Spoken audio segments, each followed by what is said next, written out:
C'est une végétation luxuriante et totalement verte qui sert désormais de pâturage pour les éleveurs privés.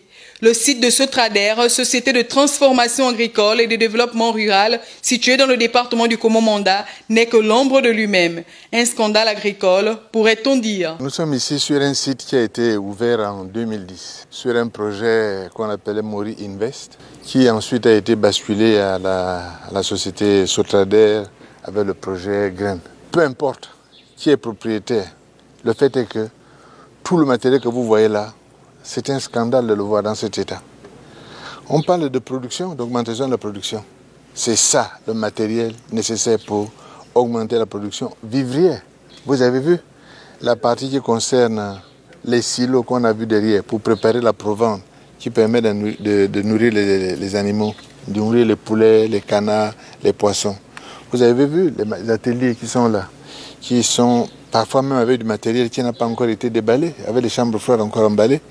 Vous voyez tous ces tracteurs et autres matériels qui servent à la production, à labourer le sol.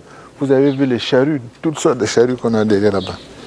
Et nous sommes ici à 40 km de Libreville, c'est-à-dire sur un site idéal pour produire et amener la production de tous les jours à un prix plus bas.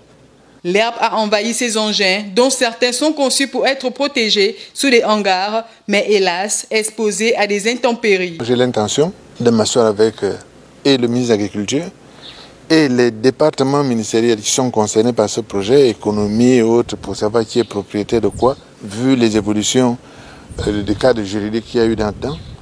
Peu importe, ce que je veux, c'est que cet endroit retrouve son rôle principal, c'est-à-dire que ça redevienne un lieu de production. C'est ça qui m'intéresse. Et c'est pour ça que je suis venu.